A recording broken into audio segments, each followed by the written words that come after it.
once you learn, you figure out, all right, in my market, it costs this much per square foot for rehab. I'm comfortable talking to sellers. Just go out and talk to people on the street. Say, hey, how you doing? It's just a conversation. You don't need any tricky lingo. It's just a conversation, right? So you get comfortable talking to people. It comes down to how good are you at marketing? You have to study marketing. So become a student of marketing, because it's real estate investing, but it's not a real estate investing business. It's a marketing business. You're listening to the We Love Equity Real Estate Show, a podcast that discusses the intricacies of real estate investing with your host, Marcus E. Maloney. Marcus is a real estate investor best known for being the equity king. He's been awarded that moniker because he and his team find amazing real estate deals. He will be talking with investors who have done some transformational things in the real estate industry. They'll discuss their process, their strategies, and how their investments transform their lives and the communities they invest in. We welcome you to the We Love Equity Real Estate Show. Hey guys, welcome to another show. Welcome to another We Love Equity Real Estate Show. And today we have Aaron Mazzrillo. And Aaron is a real estate investor out of Southern California. He's doing deals in SoCal, specifically the Inland Empire. So if you know, like Riverside, California, those areas, he's been doing it for over 15 years now. So he has a 8-figure portfolio of rentals. He's doing some wholesale deals, things of that nature. He's doing direct mail. So Aaron, I know I didn't do your intro any justice, man, but help us to understand what Aaron is doing, how he's a successful investor. And I see you everywhere, man, on the internet, man. So that's why I wanted to have you on the show, guy. Well, I appreciate you having me here, man. So I got into real estate because I had an income problem, which is usually not the reason most people get into real estate. I was a sales rep. I was extremely good at what I did. I had built systems to make it easy to do what I did. And I was a commission only. So the problem was I was making probably about $220,000, $230,000 a year. But I had zero overhead. I had pens and a ruler, and the ruler was made out of plastic, and rulers don't wear out, right? I mean, that's good money, man. Yeah, and yeah, it is. But every quarter, I was paying probably $40,000, about $30,000 in estimated quarterly taxes. So I was making $20,000 a month, and then giving back half of it, every 90 days to the government, and it was like driving me crazy because I was trying to get into real estate, and I knew that I wanted to buy houses, but I didn't really have the drive, right? I just was making a lot of money. And it's like, I kind of had an interest in it for a long time, but I never pursued it. And then I went to my CPA and I was like, dude, this has got to stop. This is killing me. I'm like, I'm working my ass off. I got all this money coming in and I'm giving it all back to the government. It's not right. Something's got to be done. And he's like, you got no overhead. I said, well, what do I do? He's like, get some overhead. I was like, how many pencils and rulers can I buy? Right. He's like, I leased a truck, because I was working in construction as an estimator. So I leased a truck. So, I could write off $300 a month. It was a joke. So he's like, I don't know what to tell you. I was like, dude, you're a CPA. I'm like, what are your other clients who have this problem? Tell me something. Yeah. He's just like, they buy real estate. I'm like, there we go. I'll buy real estate. Right. So I went home, and I think my wife and I were like looking through a magazine. I'm just like, I'm just going to buy that one. And but this was the early 2000s, and you could just call up and get a loan over the phone. You didn't have to qualify. They're like, how much money do you make? I make $500,000 a year. Like, okay, you must make it. You said it. So I bought it. I started buying, not a lot. I bought, one and then another one. Like over 6-7 months, I'd buy another one. And then it got to be where, as a side hustle, I had always taken night classes in the local community college because I didn't have any kids. It was me and my wife. I work all day. I'd come home and just, what do you do, right? Yeah. So I was like, I'm going to go take some college classes at community college. And I was taking everything like electronic music and yoga and ballroom dance. I mean, whatever they had. I was like, I don't know, just sign up for something, right? Right. But I had also taken a lot of real estate classes because they usually had those in the evenings and they were business classes. And I was like, I'll take the real estate one. So then one day I was online and I just happened to realize, wow, I got all the credits I need to get my real estate agent's license. I'd never even been to an open house. I mean, I bought some stuff off the MLS, but you know, I never went out shopping. I just like open the magazine and be like, I'll buy that one, right? That's a good house to buy, Right. Or I call up an agent and be like, you got anything that's all beat up that, you know? So so you wouldn't run any numbers or anything like that, Aaron? You would I just didn't say, understand how to do any of that. No, I knew I can get a loan by making a phone call. I had a buddy who's a mortgage loan broker. I call him up. I'd be like, yeah, I bought this. I'm in escrow on this house. He'd be like, all right. And I had the money for the down payment. And right. I just wanted the depreciation, right? That's all I wanted. And the interest deduction. So I was in it for all the wrong reasons, right? So, and I didn't buy a lot, so it wasn't a big deal. But so I went and took the test for the agent's license, and I passed my first time. And I was like, okay. I'm a real estate agent. Look at that, right? Wow, what do I do next? Yeah, hey, well, so you're better than me, Aaron. It took me 3 times to pass it, man. So well, I did one of those home study courses, and I mean, they're kind of like cheating, right? They're like the questions. It's like I'm looking at the questions that were exactly like on the home study course. I'm like, who are they paying? Like, where do they get this information? It was great. So then I kept taking classes. I completed all the real estate classes they had. I mean, appraisal and everything, right? So I took all the classes they had. And then again, it was like a year later or something, I had my agent's license, or 2 years later, and I was looking, I was like, man, I got everything I need to be a broker. And I went and took the broker's test, and I passed that. And I was a licensed real estate broker, and I'd never been to an open house. Wow. I mean, that's how, well, this is why I don't like real estate agents, because like, okay, now I'm going to put a suit on and call myself a professional and put my face on the bus bench, you know?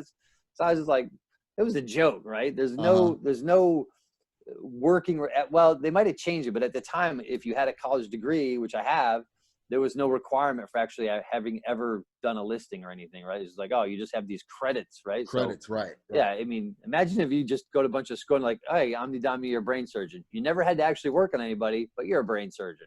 It's crazy. Well, yeah, and that hasn't changed much here lately, because that's the way it is. You just go and pass the test, and you need some field experience. Yeah, right? yeah. Hopefully you get with a good broker that's going to put you out there and show you the ropes. But if they should be like, you got to do 50 open houses or something, right? There's got to be some kind of field work, right? So, I mean, you can't be an electrician without doing all this stuff, but you can play with hundreds of thousands of people's dollars, right? Right, so It's crazy. So here I am, a licensed real estate broker, had never even like done a listing or been to an open house or done an offer. I would just call agents to buy houses. So, you know, now I'm licensed and I have money, and I'm thinking in my very uneducated brain, oh, now I'm a broker. I can save money on commissions, right? I'm smart. I'm savvy, right? It's so stupid, right? So I did that a couple of times. Then I started to realize, like, you put 2 people at a table, right? You have an agent, and you have three people. A buyer, he's got a pile of cash, and an agent, and he's got the deed to, I mean, let's just say theoretically, a free and clear property, right? Yep. And then they have the agent like this in the middle, right? Yeah, waiting for that paycheck. Yeah, the buyer is going to slide all this money across the table, and the seller is going to slide the deed to a free and clear property. And then the agent, like, so short thinking, right? I'm going to just take 2.5% out of that highly taxable income, and I'll be so happy. Like, look at me, I'm the smartest guy. And I'm like, bro, that was hundreds of thousands of dollars. There was a free and clear house, and you got taxable income. That's a horrible position to be in. So I was like, I don't ever want to be that guy. I want to be either the buyer or the seller. So I never worked as a real estate agent. And all this time, I do list and sell my own houses, my rehabs. Okay. I have sold 2 houses that I didn't own. 2. That was it. And I've sold hundreds of houses, but only 2 of them were. A lady called me up. She's like, you have to sell my house. I'm like, I'm not. I will buy it, but I'm not selling it. Right. Like, you're the guy. I know you can get it done. I'm like, I'm not doing it. She's like, you have it. She's a very sweet woman. She's an elderly woman. I was like, fine, I'll come to your house. I look at the house. Her house is beautiful, but I could tell what the issues were. She had all her crap in the house, right? I'm like, you got to put all this stuff away. You got to like act like you're selling the place. So like, you don't have any intention. All your family pictures are on the wall. Your crap's everywhere. Like, there's no intention of said. People come in, they're like, you're never moving, right? I'm like, we got to pack all this up and put it in your garage and make it look like they come in, they see the boxes, you're ready to go. And I was able to sell her house for her. And I did one more where I was close to getting the contract on it. I wanted to buy it, but there just wasn't enough equity, but there was enough equity to sell it. And it was a big commission. So I was like, I'm going to sell your house for you. I'm like, I don't do this, but in this deal, I know I can get it done. There's a lot of activity in your market. I want to do the deal. There's not enough equity to make sense for me to buy it, but I will sell it for you. And I did. I sold that house as well. So that's the only 2 times I worked as an agent or broker selling other people's stuff. And that's similar to me, Aaron. Honestly, like, I don't really do traditional real estate, because a lot of times I don't like the hassle of one, driving people around. Hey, do you like this house? Don't you like this house? You know, and things like that. So I basically use it for, you know, cherry picking the deals that I want to keep, rehabbing them, and then, you know, flipping them, you know. But that was primarily the only reason why I had got my license, similar to you. You know, so I always tell people, you know, that's one of the big questions they ask. Well, should I get my license or shouldn't I get my license? I said, it depends on how far you want to go. And, you know, if you really want to make a career of it, you know, if you want to just do onesie, twosie deals, then maybe not, you know. But if you're going to go out and you're going to flip tons of houses, then you might as well get your license and save on that back end commission. It adds up a lot, and it's so easy. I timed myself one time to go through all the disclosures. California is an insane disclosure state. It took me 20 minutes to do all the paperwork that's required to sell a house. 20 minutes. Yep. And that's like a $10,000 job. You know, I mean, the commissions on the houses I'm selling, they're usually around 10, 15,000. I was like, I'm not going to pay somebody $20,000 or 10,000 to do this job. That's way too much, right? And it's too easy to do. And then you can hire a transaction coordinator for a couple $100. And exactly. So, and the other problem is, because I try to deliver a really nice product to the market on my rehabs, I couldn't find an agent that actually knew what they were doing. And the one time I hired a woman, she had a billboard in town, #1 agent in the IE. I hired her to sell this house for me. And we were in escrow for like, it was a $740,000 subject to. The loan payment was huge. It was like more than $5,000 a month. It was a really bad interest rate. And she was trying to sell this house. She had it in escrow for $1.1 million, and it wasn't going anywhere. It was just stalled out. And I kept calling her. I'm like, you got to do something. What's going on with this? And I had a 6-month listing, listing with her. Yeah, agreement. Mm-hmm. She couldn't get it done. And then she finally says, hey, we're ready to close. I'm like, all right, cool. But, you know, this has been like a 100-day escrow. Right. I'm losing $5,000 a month, and you're making a $25,000 commission. I don't think that's cool. I think you, and the worst part about it was that she double-ended it. So she found the buyer. So she was actually making like $60,000 on the deal. Yeah. So I was like, you need to step up and help me out, because I'm not going to pay you $60,000 when you drag this out for 100 days. There's no reason for that. And she refused. And I was like, you know what? We're done. I'm not doing deal. I'm done with your buyer. I'm done with you. I canceled. I put it back on the market myself, and I sold it for $1.25 million. See, and saved all of that money. Yeah. So I just, that made me realize that most of these agents, they don't understand copywriting. They don't understand, they just don't understand marketing at all. Mm-hmm. Right. They have very bad market. I mean, again, that goes back to the education side of it. They don't teach you any of that. Right. They teach you like how to separate, how to find the northwest corner of the southeast. Yeah. It was like, which in 15 years, I've never had had an issue where somebody's like, well, I own the township, and they're like, whatever, this is nonsense, right? That's what they teach you, right? Like, exactly. So I just sell my own stuff now. It's easier. My life is much easier. I have an agent who works for me now in office, and he's asked to sell some stuff, but again, it's just so much easier for me to deal with it. Yeah. So tell me, Aaron, about, okay, so you got this deal getting started because you needed some tax write-offs. That was the reason why you had got started. So tell me about that deal, man. I know you opened up the magazine and said, I want that one. How did that deal shake out for you?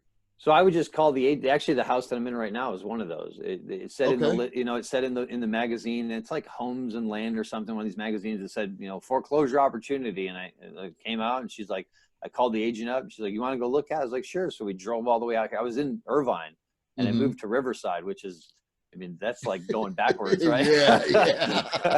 I was like, but there was a motive behind that, and I'll share that with you as well. So I came out, I looked at the house, it was all beat up, and I was like, man, this would be a good opportunity for me to really learn the rehabbing process.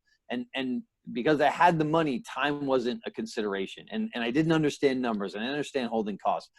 The mortgage payment was like, I don't know, $1,500 a month. That was nothing, right? Yeah. So I bought the house, and I turned it into a project. And I would be out so I was a subcontractor for large apartment developers. So we're building 200, 300 apartment. I mean, I was just a sub. It wasn't my project. I was just doing windows. This is when you were selling the windows to the I was the estimator. Builders. So that's what I was doing. I would get the architectural plans. I would just go through and do the estimating, prepare a bid, send it in. If we got the contract, then I got 5% of the contract. But most of our contracts were like, they were north of 100,000. The average was over 100 grand. And there was no time for like 5-year period where I didn't have less than 30 jobs going. Gotcha. I mean, I was working my ass off, and I was shipping windows actually from Tucson. A company out of Tucson was the main supplier, and we were selling them all over the state of California. I had jobs going in the Bay Area, down all the way down to the border. So, Okay. I bought this house, and I started going to the construction sites, and I'd see some guy doing drywall. I'd be like, hey man, you want to come out on Saturday and show me how to do some drywall, and I'll pay you? And they're like, yeah, all right, cool. So these guys would come out, and I brought an electrician and a plumber, and I just learned. So I used this as my Right. because I knew that I kind of had this inclination that I was going to go into this more because I was really enjoying it. But I didn't understand how to estimate any of this stuff. So I would have these guys come out, and I'd have them just walk me through and show me everything. So this house that I'm in, we did everything on it: the plumbing, the electric, the all new floor. I mean, like a typical rehab. We did all new AC, new hot water here, all of it. And I just watched and learned and took notes and figured out how to. So now I got to the point where I run my business now. I never look at houses that I buy. I ask a lot of questions. And then I know based on the square foot, the age, the area that it's in, what my rehab costs are going to be. And I generally get it within probably a couple of grand. So you just do it. So you basically just have a phone call with the seller, find out the price, the square footage, and then you run the numbers on the price per square foot as far as the rehab. That's it. Yeah. Okay. And that's that price. And they're usually like $25 to $40 a square foot, depending on the location and the size. And that's what I tell people, because I know a lot of wholesalers that's getting started. That's one of the things that they have problems with. Well, you know, do I need to have a contractor to come out and show me, you know, what the rehab budget is going to be? And I said, hey, you need to find out what the price per square foot on a rehab on a light, you know, fluff and buff flip, you know, a moderate flip, and a total gut job. Once you have that, when you talk to the seller, you can find out, okay, this is a gut job. This is going to be, you know, $50 a square foot to do the rehab. 50 times, you know, 2,000, you got your rehab budget right there, you know. So people sometimes make it a little bit harder than what it needs to be. But yeah, you hit it right on the head, Aaron. So here's the easy way is find a rehabber in your market and go talk to him and say, hey, can you show me your last 3 deals and what you spent on them? And then you can go on Redfin or Zillow and look at the pictures. Yep. And ask him, hey, can you just give me an idea what your budget was on that? How much did you spend to get it? You don't need to know what he paid for the house, any of that. You just learn a rehab. Look at the square foot. Look at what he paid. You know, divide them, and it'll tell you what he spent per square foot.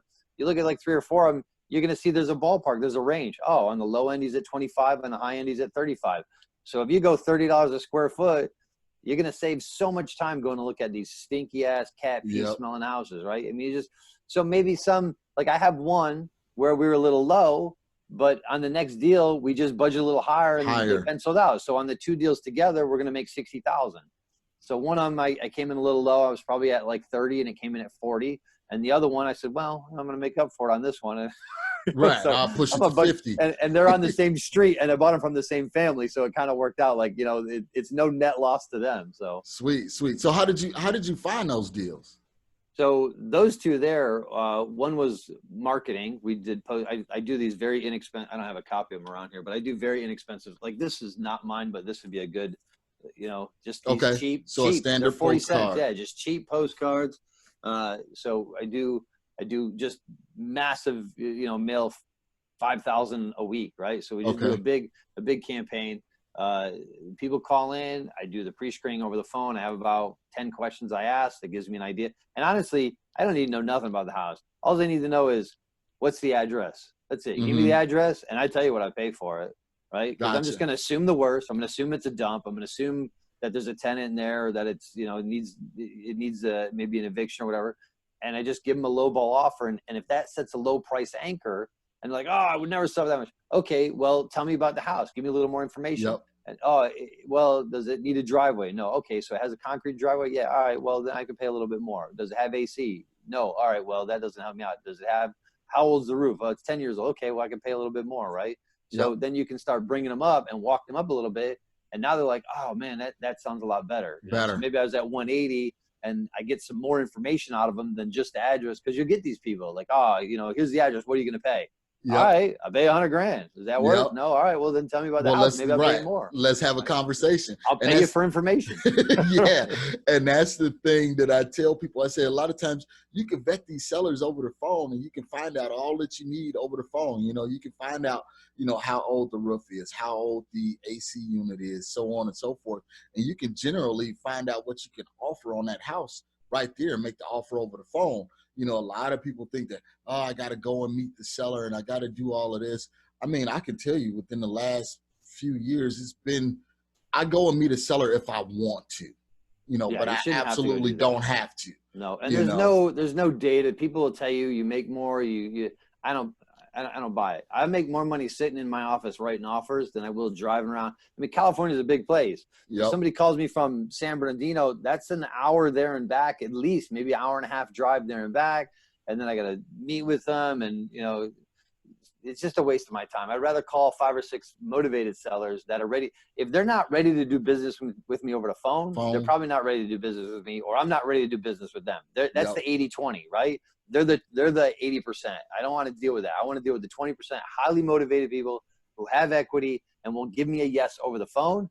And they give me a yes and want me to go look at it after. I tell people, look, you signed a contract. I'll come spend all day with you. Yeah. If you're not going to sign a contract, if you're not willing to take my offer over the phone, I'm out. I got better things to do in my life. So Gotcha. That's a great perspective. I mean, a lot of people don't look at it that way. You know, they figure, well, I can go and I can meet with the seller and, you know, play Mr. Nice Guy, Miss Nice Guy. Hey, if you're offered, because what I do is I give them a range. You know, once I get the information from over the phone, me and my team, we say, okay, well, we can offer you between X and Y. One is a super low ball number, and then the other one is still a number that we can work with and still, you know, either wholesale a deal or flip the deal. And if they say, yeah, well, you know what, that sounds great, let's do it. Then I'm like, okay, now I can send somebody out, you know, to take some pictures, stuff like that. There you go, yeah. You know, if they're just like, well, just come out and take a look at the house. Hey, I done seen a dozen houses, you know, this week. I don't have time to come out and just look at your house, you know, and talk with you, you know. So I try and tell people that, and sometimes they just don't understand, you know, that concept. But you definitely validate it right there, Aaron. I like to say, if I want to look at a crappy house, I'll just stay home. Yeah. I don't need to go all the way out to San Bernardino to look at your crappy house. I just stay home and look at my own, bro. So. Yep. So your marketing strategy right now, you're doing postcards to try and get deals. How's that been going? I've been doing postcards for more than 10 years, and it always works. It always works. Your cost per deal has gone way up. It used to be, I think at one time at the peak, I got it down to about $1,800 in overhead, just direct mail. And that's not all the other overhead, you know, having an office or whatnot. Right. I never had an office. Like my first office was a house that it was a foreclosure, and we just camped out in there. We ran an office out of it for like, it took them like probably 1.5 or 2 years to foreclose on the house. So we just had a free office for years. Big, huge custom home in Corona. So, oh, sweet. Yeah, then they foreclosed. We moved to Panera Bread. Like, wow, so much for that. So yep, mobile station, huh? Yeah, so like, I'll be there. So, where are we going? So the marketing. Oh yeah. So like I was at about 1,800. Now today it's probably closer to 5,000 in that range to buy a house. So all that means is you just got to spend more money. It doesn't mean there's less deals out there. So instead of spending 10 grand and getting 3 or 4 houses, I got to spend 10 grand. I buy 2, but I'm still making good profit margins, and it still makes sense to do it. Yeah. So. And that's what cause I posted a comment on, you know, Bigger Pockets. And I said, hey, is social media dead? Not social media, but is direct mail dead? Never. You know, and everyone that I spoke to was like, no, I just closed the deal last week. I just closed the deal this week from direct mail. But then when you go on social media, all of the gurus are saying direct mail is dead. You got to do this now. You got to do that. You know, they got something to sell you. That's why, man. Exactly. Gary Halbert's he's deceased now, but he's a famous copywriter. And he said, all the world's problems can be solved with a good sales letter. Right. So, so if you got a good enough sales letter, you can solve all the world's problems. So yep. And I mean, I'm still getting deals, you know, from direct mail. We do add some other strategies along with it. Pony. Yeah. But for people just to say that direct mail is dead, I just don't believe that, and I got the proof to show it. You know, me so too. I'm rehabbing 11 houses right now. So wow. So and all of that from, well, the majority of it's from direct mail, or I've actually some bought of it from relationships? Yeah, no, direct mail. A couple of them are from social media, actually. Wholesalers posting on social media, or me going on social media saying, hey, I'm looking for houses, and guys will contact me and say, hey, I got this one here and that one there. So yeah, a little bit of everything. We do some, I got a big deal right from the MLS. Yeah, so it's mostly direct mail, buying off other wholesalers, because like I said, I believe the market's good. It's going to stay good for a while. A lot of these doom and gloom people, they're not economists. They're just like, it's a funny feeling in their butt or something, like, oh, the market's going to tank. It's like, dude, it ain't going to happen. That 2008 stuff was an anomaly. You missed it. It ain't coming back around. You're not buying houses for 60 grand again. It's not going to happen. How is it going to take with 3% interest rates? You know, that's it's like every loan in the last 2008, now it's been 12 years. Every single loan in the last 12 years has been a 30-year amortized under 5%. Who's going to lose that to foreclosure? Yeah.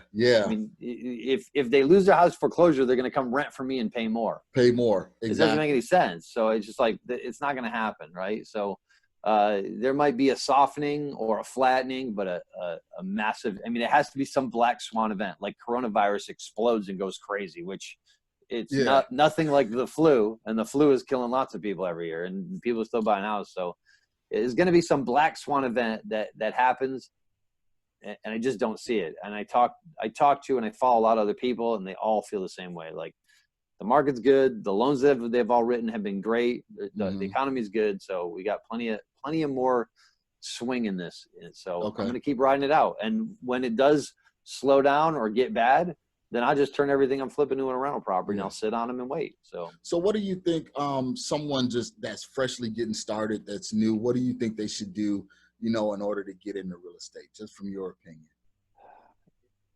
If they're going to go the wholesale route, and I think your podcast is primarily about wholesaling, correct? Yep. I would say it's so easy to buy a house. It doesn't take a lot of knowledge, right? Once you learn, you figure out, all right, in my market, it costs this much per square foot for rehab. I'm comfortable talking to sellers. Just go out and talk to people on the street. Say, hey, how you doing? It's just a conversation. You don't need any tricky lingo. It's just a conversation, right? So you get comfortable talking to people. It comes down to, how good are you at marketing? You have to study marketing. So become a student of marketing, because it's real estate investing, but it's not a real estate investing business. It's a marketing business.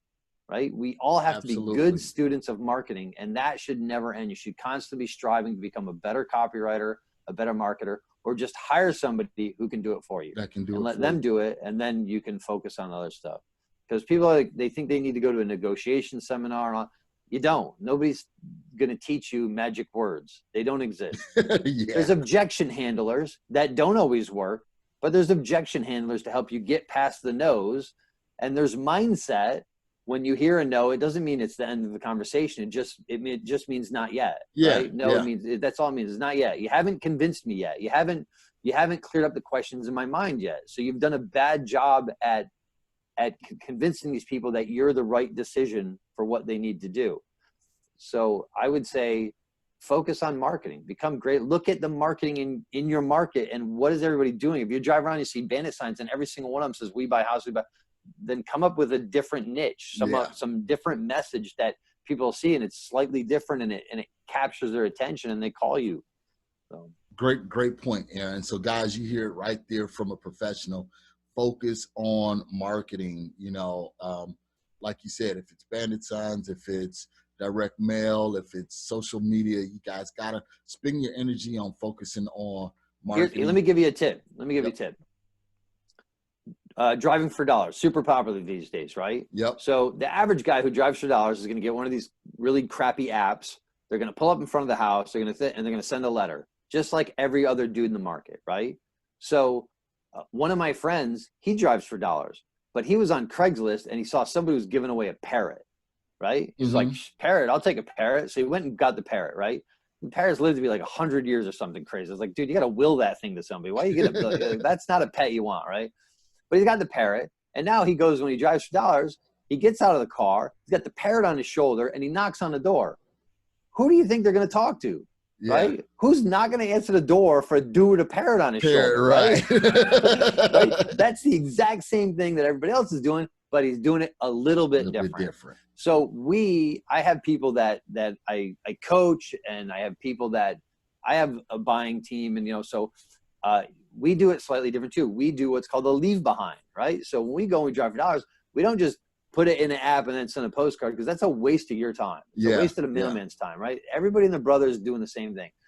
Go out and stick a bandit sign in the front lawn that says "We buy houses." You don't think you're getting a phone call from that? Yeah. Why are you putting this in my front lawn? Like, I'm so sorry, man. Like it is immediately apologetic and humble. Yeah. Sorry, I love that house. I want to move to that neighborhood. I want to buy it. Conversation started, right? Put something on the front door. Do something that. Yeah. Be creative. Yeah. Do a leave behind. Figure something out. So one thing we were doing. We used to mail out, and we're going to start doing it again, because now the mail has to stand out more. There's a lot of people mailing. So I went on one of these, you go on and you can buy junk from the internet, like in bulk, right? Mm-hmm. So we bought bank bags, right? Like the old school bank bag. You can mail those. Like you can tape the zipper down, and you can address them with a Sharpie, and the post office will mail that for you.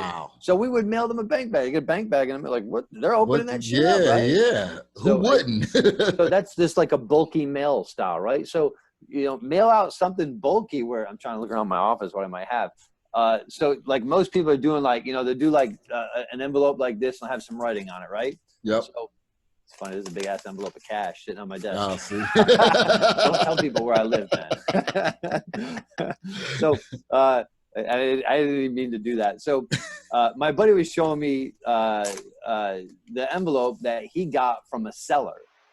So he got this envelope, but on it he put stickers all over it. The seller did, right? Wow. And it took like if you got a kid in your house, I don't see any. I got a daughter, but I don't see any of her stickers around here. Yeah, here you go. Perfect. Look at all the stickers on the back of her tablet, right? Yep. You put a couple of those on the outside of the envelope, just like on the back.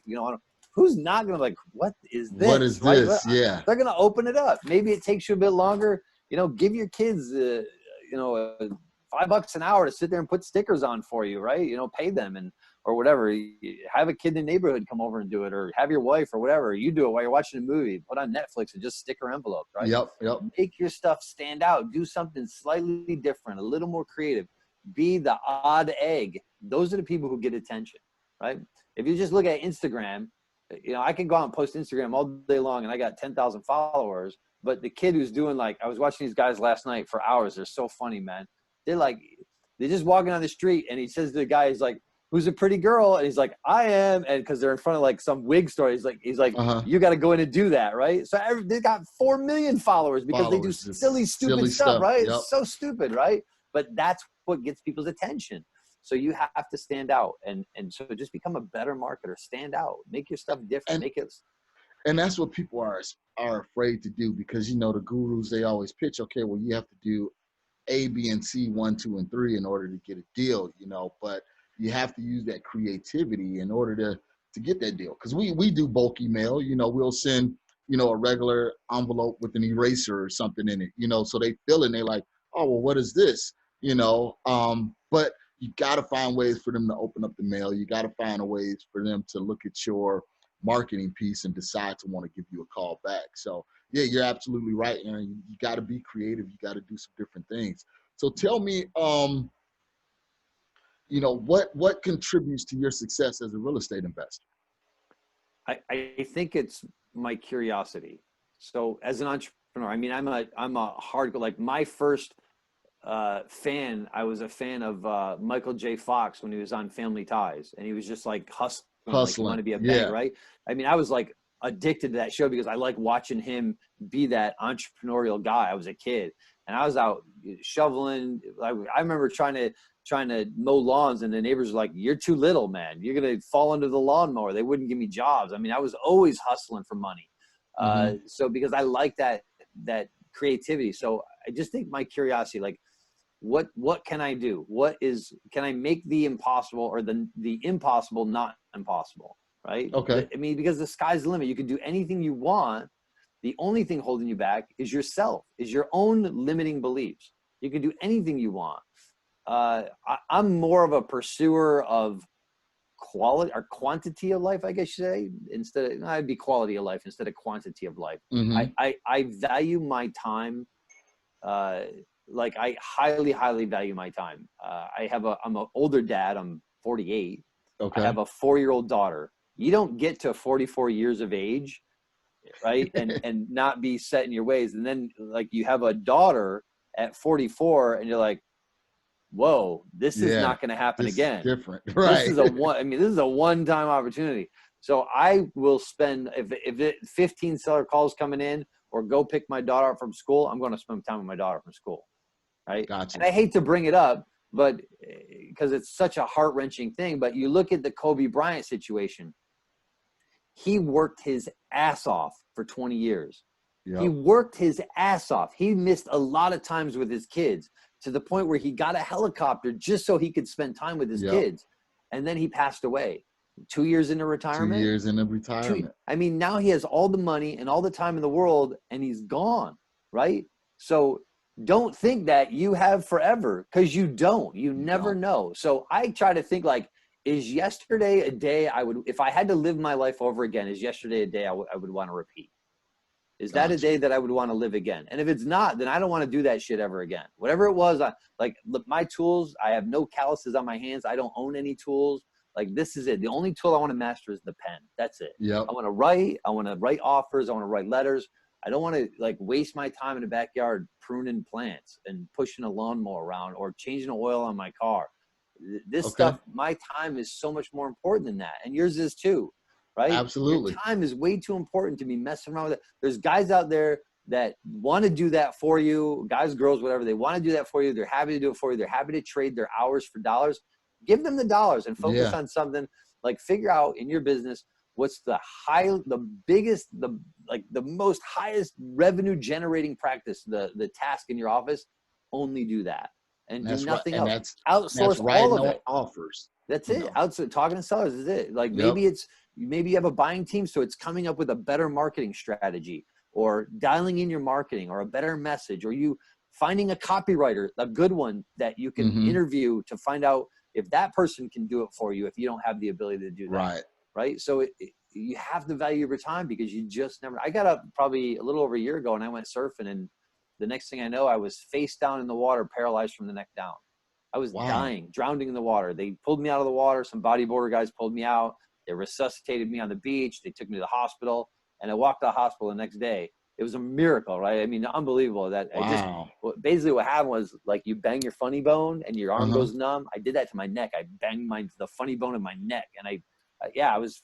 Oh, wow. You never know. I didn't expect to die that day. I got up to go surfing, and I was going to come back and hang out with my daughter, and just like that. You never know, right? So you have to live your life to the fullest. So for me right now is something that I highly value, is sharing my story, my experiences with other people, trying to come up and make it, because I've been there. I was in the seat in the audience all the time. Now I'm on the stage, but I was in the seat in the audience, like trying to figure out, like grasping for straws. Like, I don't get this business. There's so much to learn. It's not hard. It's not a hard business. Once you figure it out, you'd be like, why did it take me so long? Why? You just got to jump in, and you have to have faith that it does work. And sometimes it takes getting that first deal before you think, all right, they're not all a bunch of liars. Right. Right. That's true. That's true. So you get that first one, you're like, it does work. It's actually a real thing. It is real. You can do it. Anybody can do it. Anybody can do this business.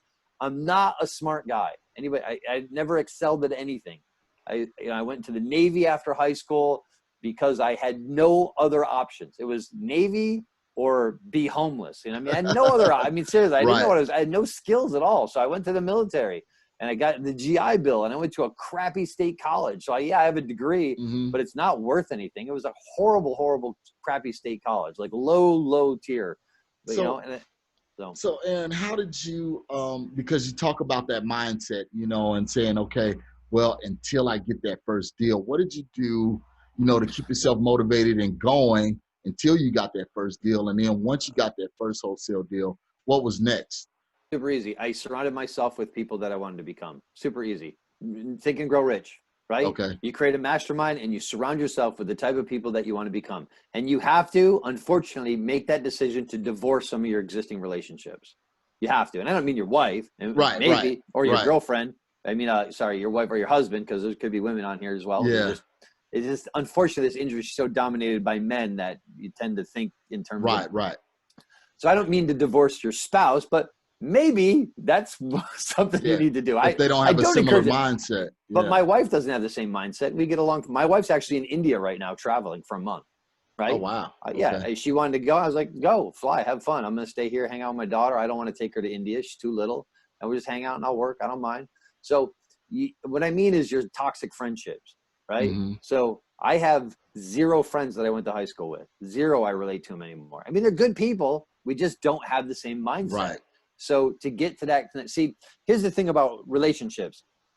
If I put you in a group of friends that just want to smoke weed, drink beer, and play video games, they're going to drag you down. Yeah. Eventually, you're going to be smoking weed, drinking beer, and playing video games every night of the week, right? Because it's fun. It's a good time. You hang out with your boys, right? But if I put you in a room full of entrepreneurs, they all got like 10 million net worth, they're making $1 million a year, they're going to pull you up, right? They're going to so here's a perfect example of that. My buddy said, hey, let's go to Patagonia and go fly fish. I love to fly fish, right? I like to be in the outdoors and trekking and doing that stuff. He's like, let's go on this fly fishing trip. And I was like, man, I'd love to go. That seems really expensive, right? But I can probably figure it out. He's like, no, we're going to go. We're going to go. So he gets a deal. He sends it to me. He says, hey, find a buyer for this and I'll split it with you. Then we'll have the money for our trip. Sweet. I was like, dude, right? He pulled me up, right? He want to go. He want to hang out with me. Nobody else wants to go with him. So he made it possible for me to go with him by giving me that deal. He could have sold it himself. Right. He's just like, hey, go sell this. Whatever you get for it, we'll split it. And then we got the money to go on our trip. So this happens again and again. And I would do a lot of these trips in the early years where I would find like these lone wolf guys, like unmarried guys that just hardcore real estate. And we would go on these trips, like 3-day camping trips and just windshield time, right? Just talk, like we go up to the Sierras and it's an 8-hour drive and we just talk about business the whole way up. Like doing funny comments, like what's the shortest sales letter you could write to get somebody to respond, right? I mean, so so you, and that's good because it makes your brain kind of throw that switch on and say, okay, well, if he's doing this over here, how can I mimic that or mirror that or implement that in my business? And exactly. Like you said, it's that power of influence. You got to have that right influence around you. So you have these people, you have these people around you, mentors, colleagues, or whatever, that brought you to another level. Once you got that first deal, what did it look like? The first real deal I bought off a wholesaler. So when I bought this house, I was living in Irvine. I bought this house in Riverside, and I kept going to the monthly RIAs. And in California, there's a ton of them. You could go almost every night of the week, right? So I was like, once a week, I would go to RIA, and I was going travel. I was driving all the way down to San Diego, hour and a half one way. I would drive down on a Wednesday night and go to a meeting, and then drive home. And maybe the next night there was one in Oceanside, another hour and a half, and I would drive. So people are like, oh, it's too far. No, that's just limiting beliefs. It's, that's you telling the world you don't really want to do the business, right? Yep. I would drive down, eat at Polo Loco or whatever and go to the meeting and then come home. And I kept hearing the same name over and over again, wholesaler. I was like, man, I want to learn what this guy's doing. So I actually moved to this house in Riverside because it was in his market. And I thought if I could get closer to that guy, he could teach me the business. And then the market started to slow down in 2007. So a lot of his buyers had now tapped out. They're like, the market's changing. It's getting weird. I'm out.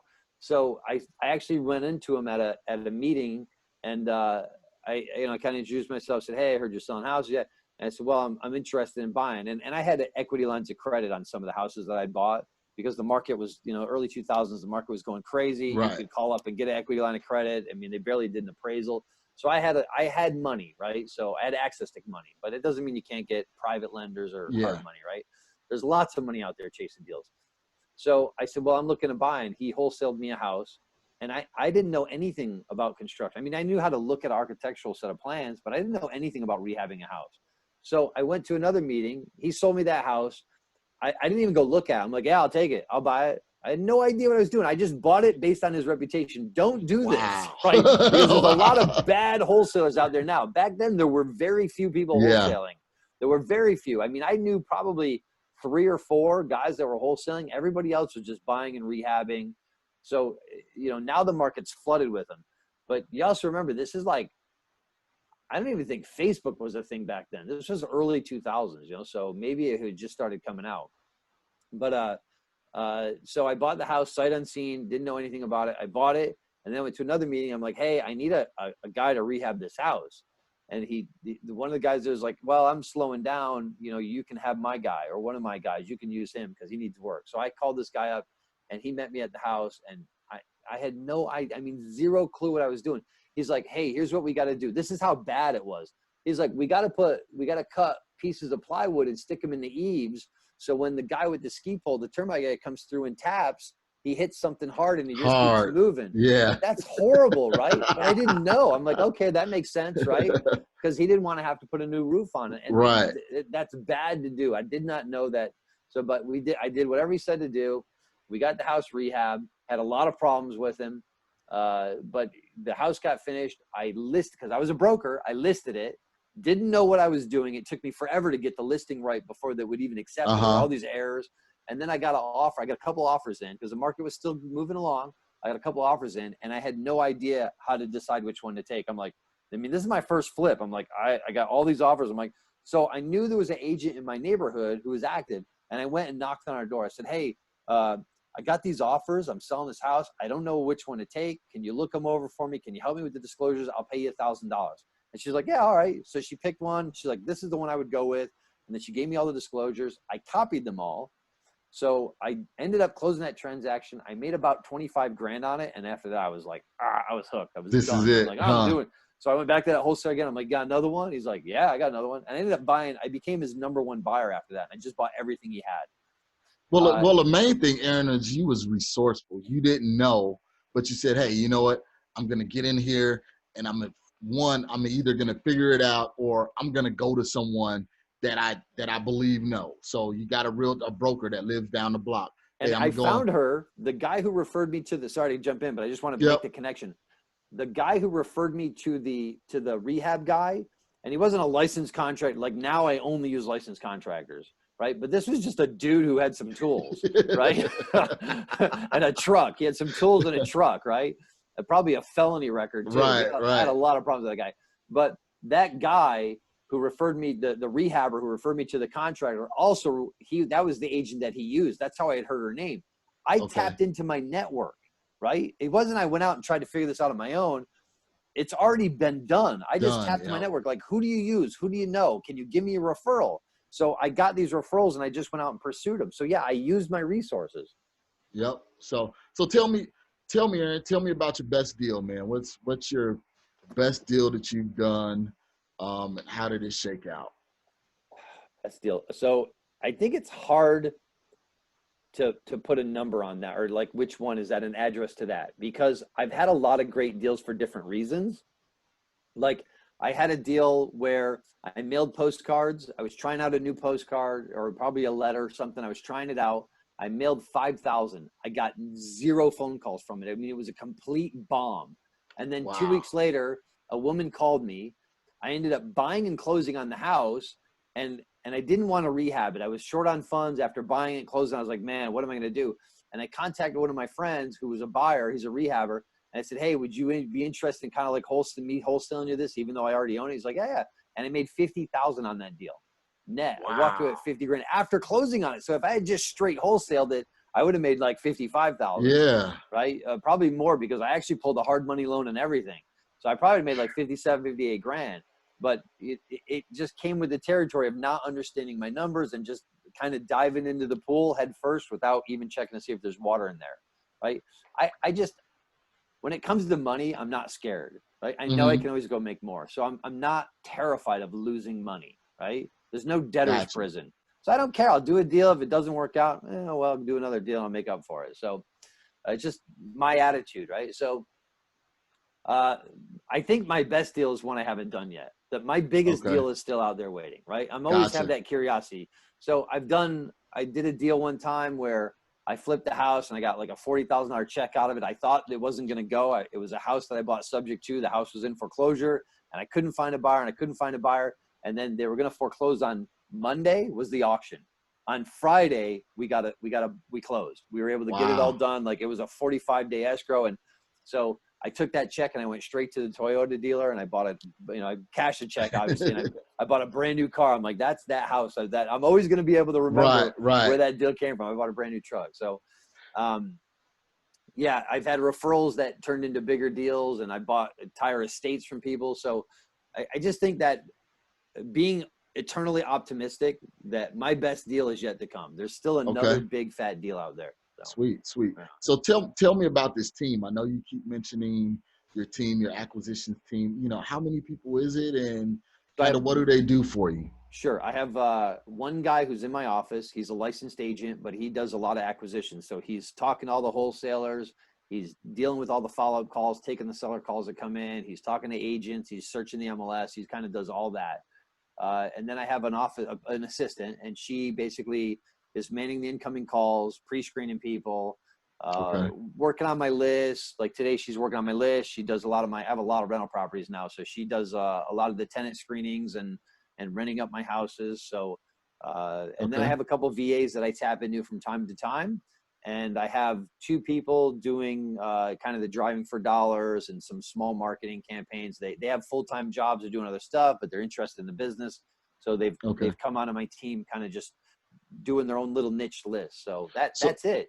And I didn't have that until like less than a year ago. I got to where I'm at working from home in this room, actually. Just like there were many days I was just like, I'm not going to work today. I'm just going to go fishing in the mountains and go hang out with my daughter. Or, just take off for a week. I used to go to India for like 6 weeks, 7 weeks a year. But see, you're doing all of these deals. I mean, you got how many flips you got going up right now? You said like I'm doing 11 flips. I'm buying an 8-unit commercial building that I'm going to convert into residential. Okay. I'm doing a development deal where that's a small development, not really development.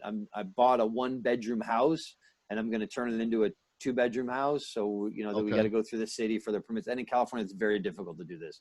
It takes a long time to get permits and all the approvals and everything. Political.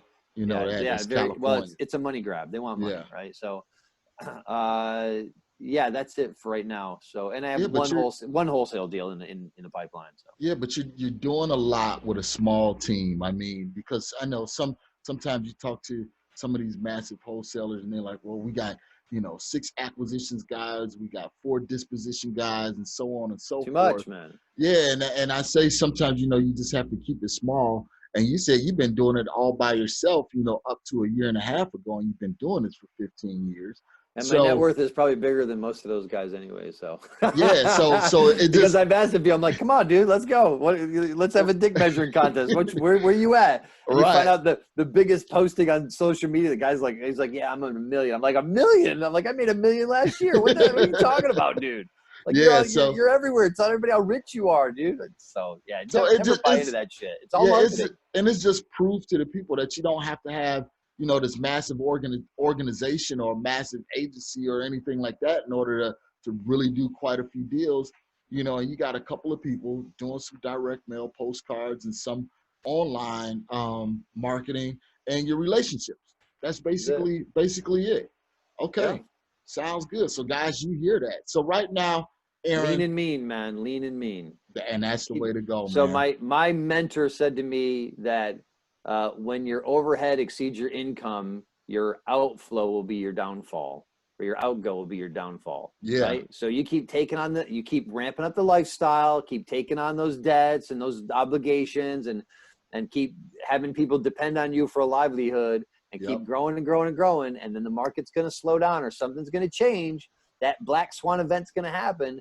And the market has been going for so long that it's like shocking to the smartest economists in the world. They're like, this is crazy. People can't even understand it. There's so much government intervention, but something at some point will cause things to slow down. The market will change. And when you got all that overhead, you're not going to cut it off fast enough. You're going to keep believing, because I've seen it time and again. Yeah. I've seen guys. I had a friend who had a Ferrari and a huge house, and he owned a tire store, and he was doing tons and tons of rehabs, and he had $50,000 a month in marketing. Lost it all, everything. Got divorced, lost everything, all of it. Yeah. So I've seen that. I have that story more than I have the story of the guy who made a bunch of money and got out of the game safe. Mm-hmm. That story actually I can count on one hand.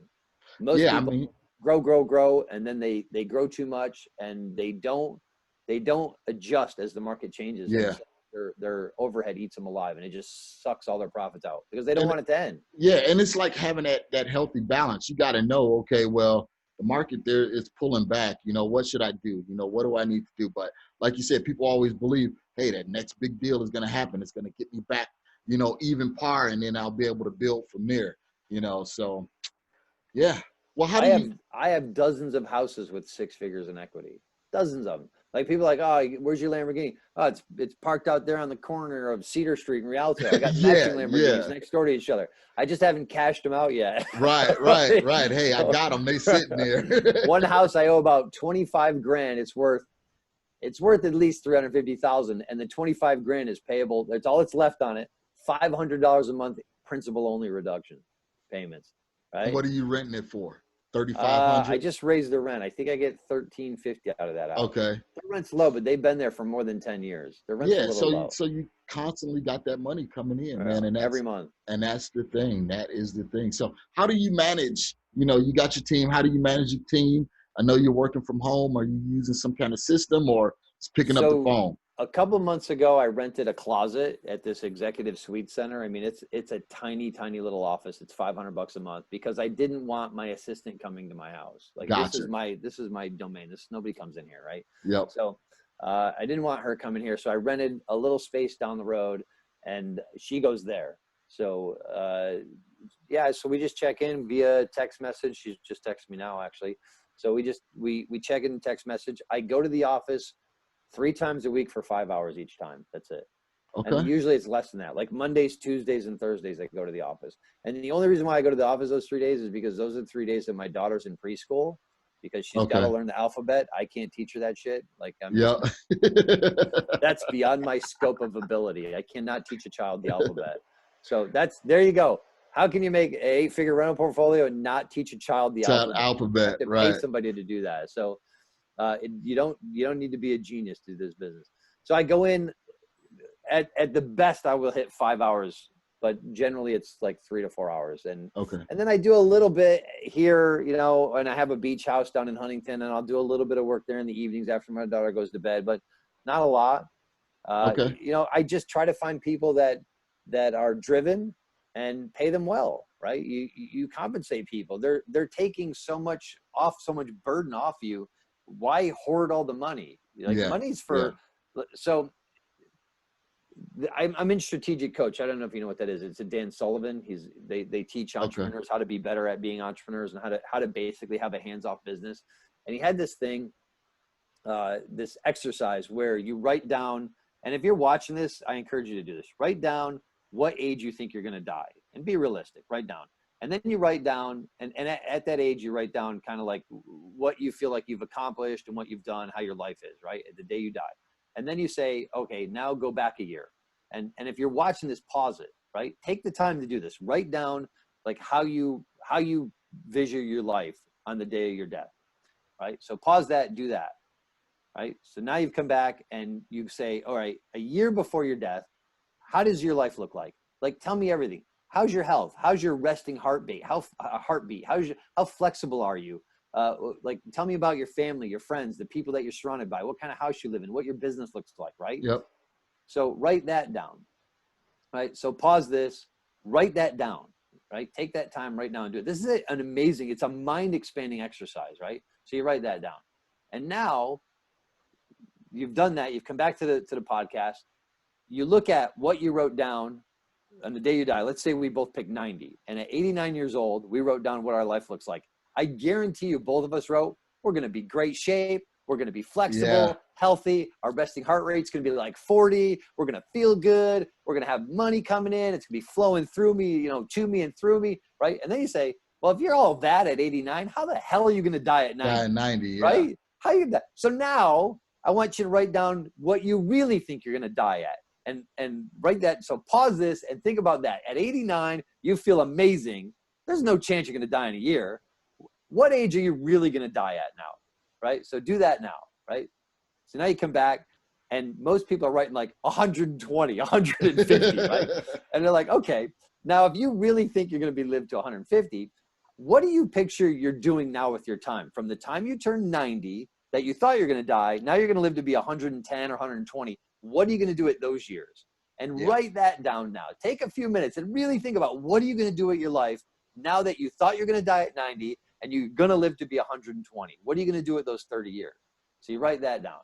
And across the board, every single person said, I'm going to spend more time with my family and friends. I'm going to do positive things for the world. I want to help people. I want to start that charity they thought about. I want to go, look, I'm getting goosebumps, man. Yep. Nobody said, I'm going to go work and make another $50 million and get another Lamborghini. Nobody said that. So if that's the stuff you really think is important, why aren't you doing that shit now? Yeah. Why aren't you doing it now, right? Why not do some of that now? So work that stuff in. I understand you got to eat, you got to buy stuff, and you want to have those experiences of buying whatever it is that you've always dreamed about buying, but work some of that stuff into your life now, because you never know, man. You never know when it's going to end. This is an amazing ride. You should appreciate every day, be grateful for every day, because it's amazing. It's amazing. Like talking to you it's been amazing. This has been absolutely amazing. It is.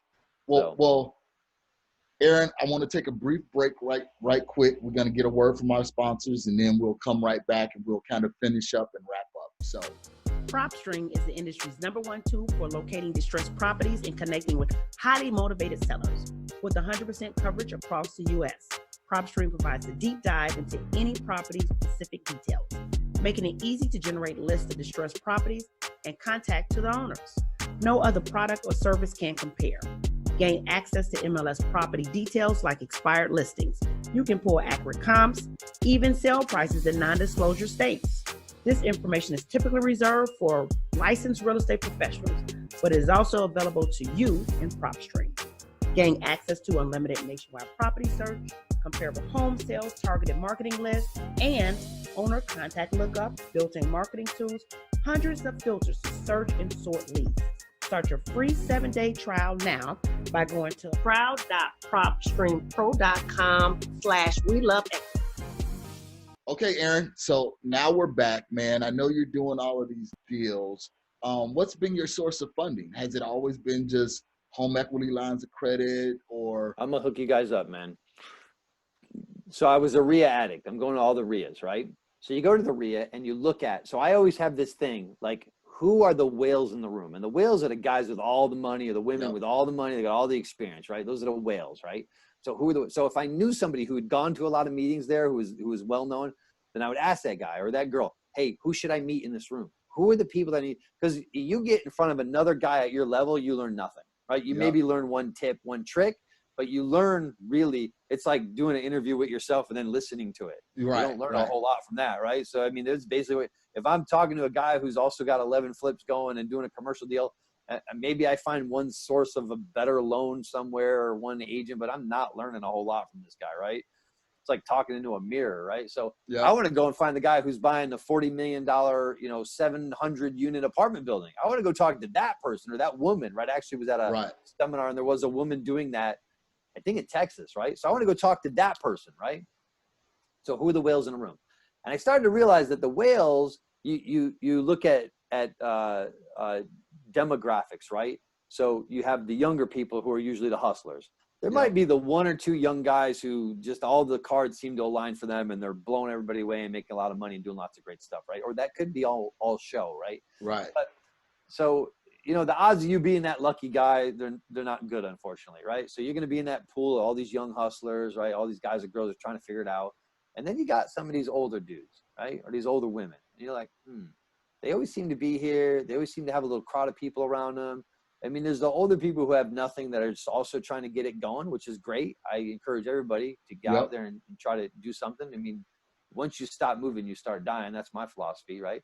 So you got this crowd of older people, and they've been in the game for a long time. And because they were so invested in real estate, they don't generally understand stocks or bonds or all these other things. They might be like into some REITs now because they still feel like they're in the game. These people have money, man. They have lots of free and clear houses, lots and lots of free and clear rental properties. You want old burnout landlords or old landlords, like burnout ones are the ones who liquidate. Right. And all that money either goes back into their IRA or goes back into their bank account. They want to be in the game because they're coming to the RIAs, but they don't have that energy. They don't want to go chase deals, right? These are the guys who fund all of my stuff. right? I have one guy, he had about 40 rental properties. He sold them all over the last couple of years, and all in his IRA, all his money sitting there. And I said, hey, what are you going to do? You like real estate? I mean, he does some stocks and bond stuff too, but I said, you want to, lend me some money? He's like, yeah, I'd do some loans for you. Right. So I borrow a bunch of his money. I got north of $1 million of that guy's money. And there's another guy, and he's the old landlord, and I had actually wholesaled him some houses. So you tap into your buyers list as well too. There's some guys on there that still buy rentals, but they got 40, 50, 60, 100 rentals.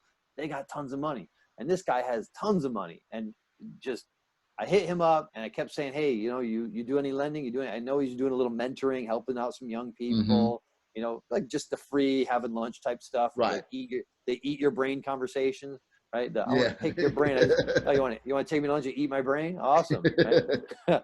my time's worth $5 an hour. Let's do that. So I hit up one of these guys, and that guy had millions and millions of dollars. And I mean, I probably to this day still have at least $3 million of his money at work. Gotcha. And that's it. I tap into landlords because those guys have the goods. So that's who you need to find. And like you said, it don't have to be a lot. You just need to find the right people, align yourself with the right people. But that takes getting out there, knowing your numbers, knowing what you want to do, and knowing who you need to go out there and work with. Because I know those guys wouldn't have worked with you if they didn't know what Aaron was doing. If Aaron didn't have a track record, they're not just going to say, oh, well, hey, you want to get started? Here's $1 million. No, they're going to watch and see what you do. And because you provide a good product, because you give them returns, they don't mind turning that money over and letting you, borrow it time and time again. So here's another good tip. People are like, well, how do I get that credibility? Hey, doing something like this is a ton of credibility because you're the expert. You have the podcast. You invite me as a guest on there. Now I'm perceived to be as an expert, right? Yep. By association.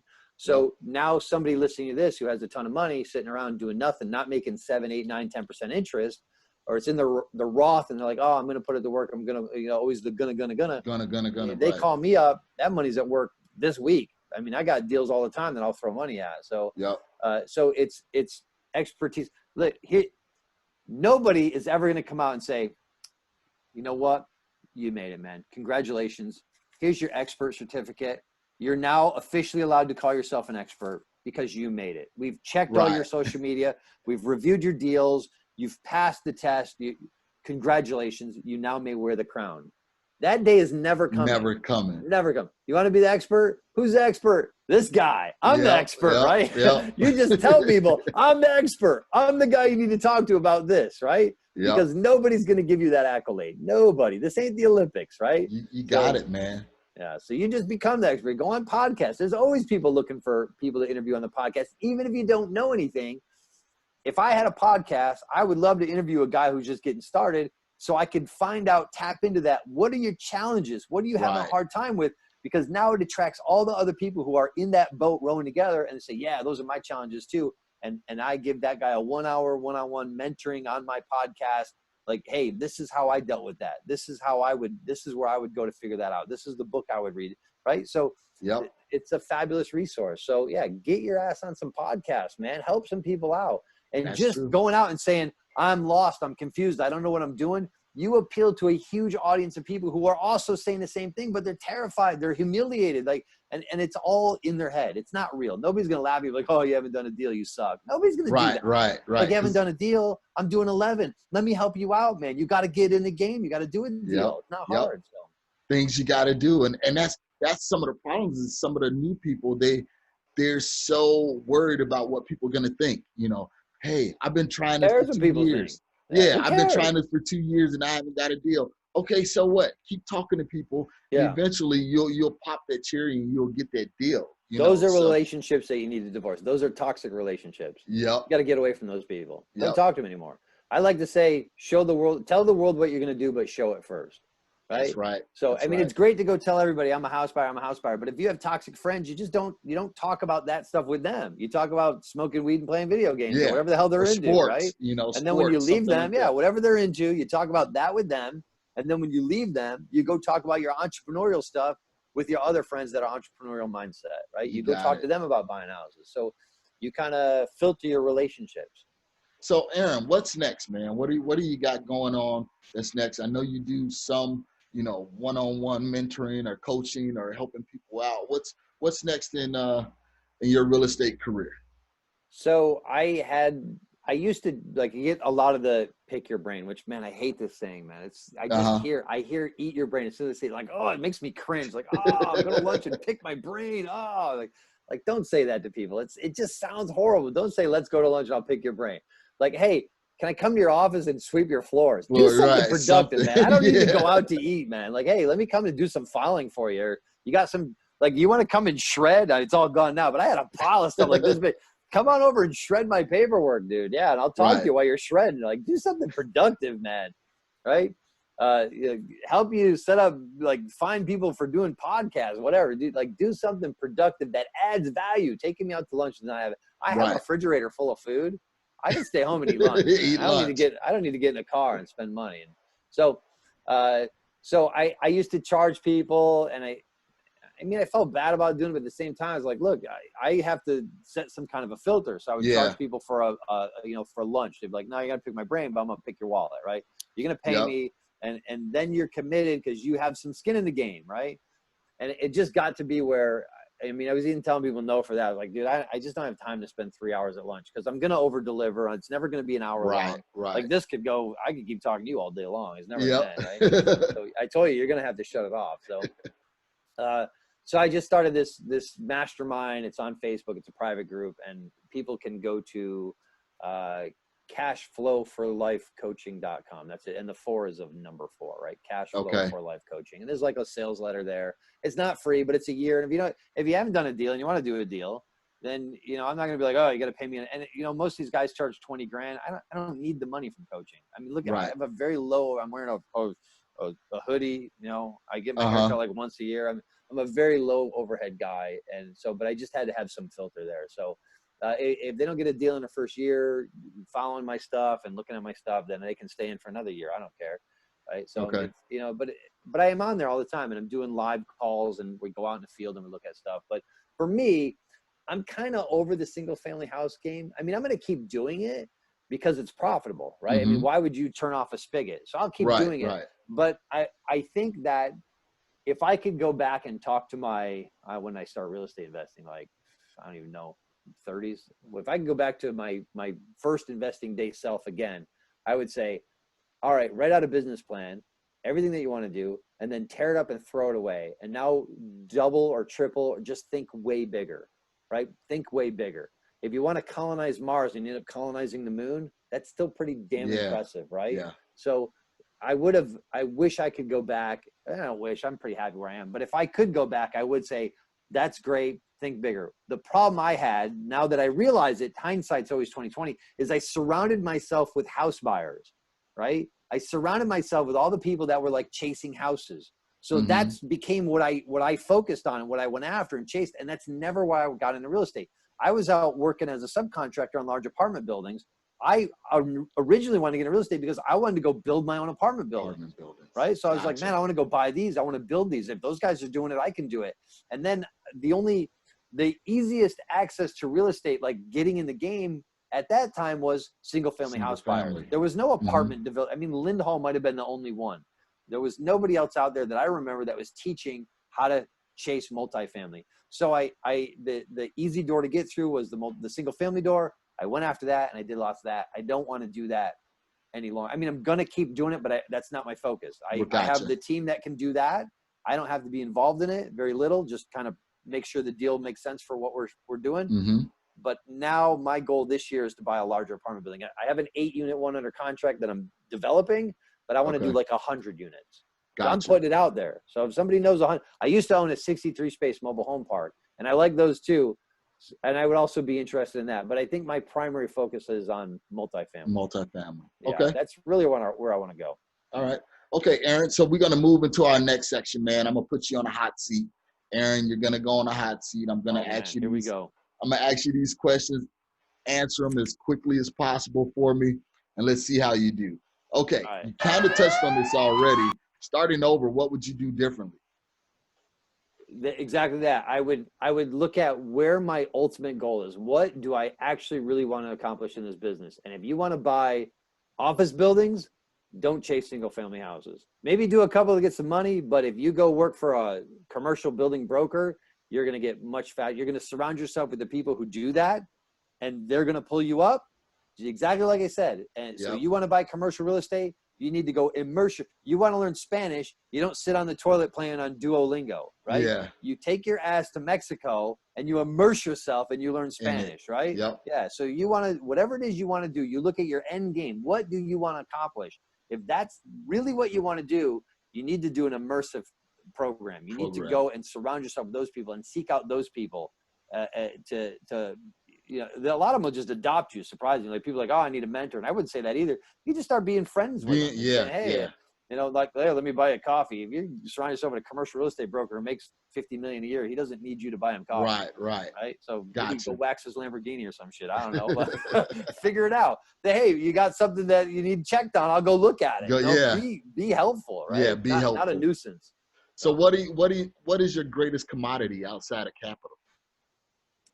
My greatest commodity would absolutely be my curiosity. I always want to know. I want to figure things out. I like listening to other guys doing stuff, and it makes me wonder, like, can I do that too? And I know I can, but you know, am I willing to do that? So my curiosity as an entrepreneur, I think we're all curious, right? We all have this idea of taking the definition of an entrepreneur is taking an asset from a lower level of value and pushing it to a higher level, right? Yep. So we take these rundown houses, apartments, whatever it is, and we want to rehab and reinvigorate them and up the cash flow. We're pushing them to a higher level. So it's always this curiosity of, can I do that? Can I make that happen? Can I surround myself with the people who can make that dream a reality? Okay. So, yeah. What's one thing you could do to be more productive? Hire more people faster. Everybody sucks at hiring. Everybody. Yeah. Right. I think I got this from Gary Vaynerchuk. Be good at firing. That's what you need to be good at. You're going to suck at hiring. There's no perfect way to hire somebody. Yep. Just be good at firing people. That's what you got to be good at. It's a crucial conversation. There's a book on that, right? Yeah. So there's a book on that. It's a difficult conversation, but the difficult conversations need to be had, and they need to be had quickly. So when you hire somebody, if they're not working out, they'll go. They're not going to go home and, you know, jump off a bridge. They're going to figure it out, and at the end of the day, they're going to be better off, and you're going to be better off. Because if they're not a right fit for that seat, you need to push them out the door. Say, hey, you need to go find a better, or maybe they're good, but they're not just good for the seat you put them in. Maybe they should do something else in your office. So you don't necessarily have to get rid of them, but you have to give them a new job. So hiring, outsourcing, and I don't want to say menial in a derogatory way, but tasks that are below your pay grade, outsourcing those faster, put people in those seats. You'll make more money. You will make more money. Okay. All right. So what do you believe is one characteristic an investor needs to have to be successful? Characteristic, determination for sure. So I like to say, like, if you want to run a marathon, say you're going to go to the Boston Marathon, what are the odds you and I are going to win that race? You got to win this race. Yeah, slim to none. You're not winning that race, man. I don't care how much you think you're going to do it. You're not going to beat those guys that are coming over from Kenya that are 22 years old. It's just not going to happen, man. They run it like 8 miles an hour. You can want it all. Like, it's just, there's some things, there's a reality, right? So, but do you have to win the race, or you just have to finish the race? Right. You just got to finish. That's it. And I don't care if the cameras are gone and they've even disassembled the finish line. If I'm crawling on my hands and knees and I make it across that finish line, I accomplished that goal. Yep. I ran the marathon. It doesn't matter that I didn't win. I did it. And from that point on, I could say, oh yeah, I ran the New York City Marathon. How many other people haven't done it?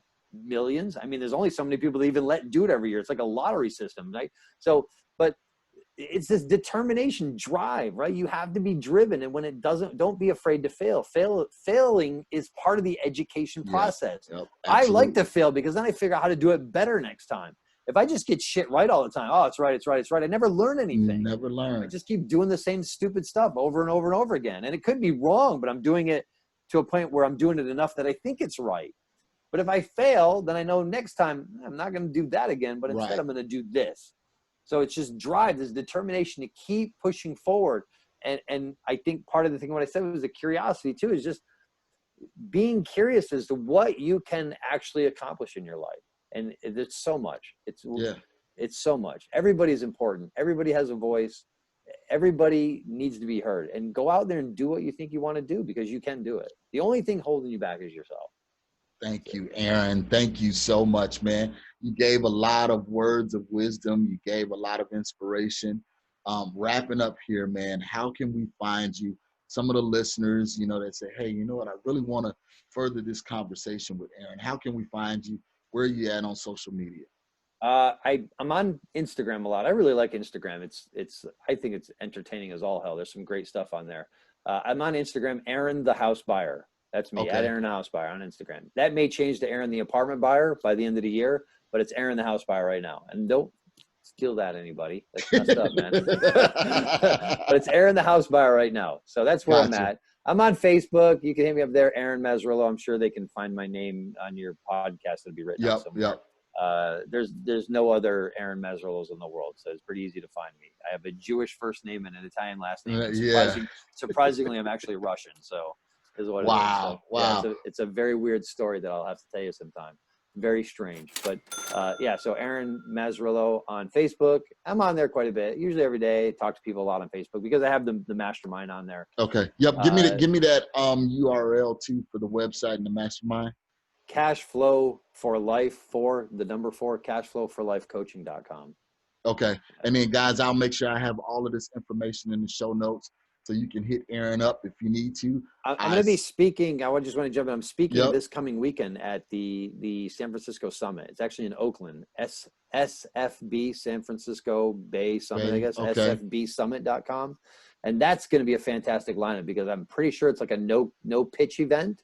It's all content. Most of these guys that are speaking are heavy hitters on bigger pockets. That's kind of how this whole thing started. It's in its 5th year now. I spoke at the first one, then I had a kid and I took a couple years off, but now they're having me back. So I'm going to be up there for that. I'm going to do an hour talk about goals and networking, some stuff that most people don't really understand that they are extremely important. How to actually network the right way.